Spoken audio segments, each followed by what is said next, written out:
Ukraine के war zone में मौजूद आज तक संवाददाता राजेश पवार ने रूस के हमलों की और जानकारी दी है। रिपोर्ट में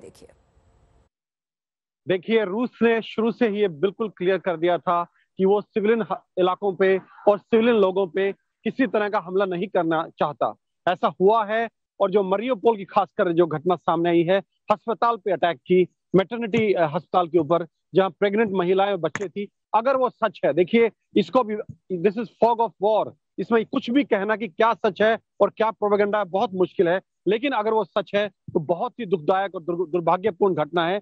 लेकिन इसके अलावा जो हमने अपनी आंखों से देखा है, चाहे वो कोई भी शहर हो, चाहे लवीव की बात कर रहे हैं हम आज, चाहे कीव हो, चाहे मरियापोल हो, चाहे ज़पोरिज़िया हो, चाहे निप्रो हो, रूस की सेना अभी तक जो सिविलियन इलाके हैं, जो सिविलियन इंफ्रास्ट्रक्चर है, उस पर हमला करने से बची है।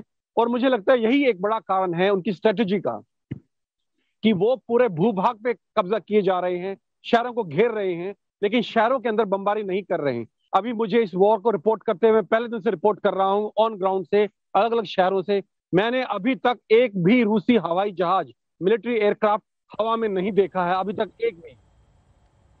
यूक्रेन के कीव में बर्फबारी के बीच जंग जारी है। वहां से और जानकारी दे रहे हैं आज तक संवाददाता गौरव सावंत।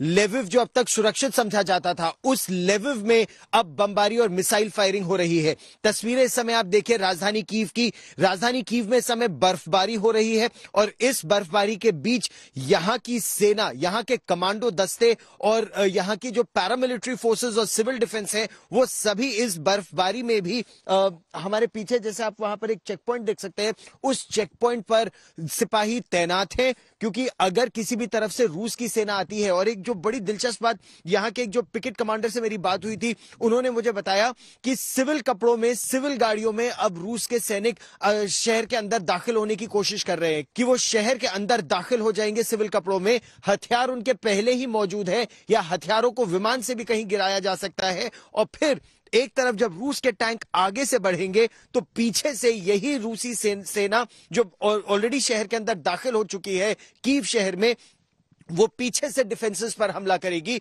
और जब दो तरफा घिर जाएंगे यहां के सिपाही, तो उनको इन पिकेट्स को गिराना, इन चेकपोस्ट को गिराना, इन डिफेंसेस को गिराना आसान हो जाएगा। और काफी भीषण इस समय प्रयास भी चल रहा है दोनों ही तरफ से। भीषण किस तरह से, यहां पर एक जगह है लेविव पर 8 मिसाइलें गिराई गई हैं, जिसमें यूएन का एक पीस कीपिंग का वहां पर ट्रेनिंग का कंपाउंड है, कीव इंडिपेंडेंट के मुताबिक वहां पर मिसाइलें गिराई गई हैं, पहली बात। दूसरी बात, यहां पर कुछ और इलाके हैं, जैसे एक वसिल कीव करके इलाका है, वहां पर एक बहुत महत्वपूर्ण एयरफील्ड है, वहां पर कई रॉकेट कल रात को फायर किए गए, वहां का खासा नुकसान हुआ है। हम लोग जिन इलाकों में, इरपिन और बूचा के इलाकों से ग्राउंड जीरो से रिपोर्टिंग कर रहे हैं हर रोज, वहां पर जिस तरह की गोलीबारी अभी आप सुन रहे हैं, उस तरह की गोलीबारी चल रही है। उस तरह इंच बाय इंच रूस की सेना एक एक गली खाली कराते हुए आगे बढ़ रही है। और ऐसे में अगर हथियारों की कमी हो जाएगी, क्योंकि हथियार सिर्फ लेविव के रास्ते से आते हैं, अगर वहां से हथियारों की आवाजाही रुक जाएगी, तब कितने दिन तक ये कीव का किला रह पाएगा, ये सबसे बड़ा प्रश्न हो जाएगा। अब यहां पर जमीनी स्थिति क्या है कि अन्य जगहों से एंटी टैंक गाइडेड मिसाइल्स हो, या सरफेस टू एयर मिसाइल्स हो, या और रक्षा के उपकरण हो, कमी तो है।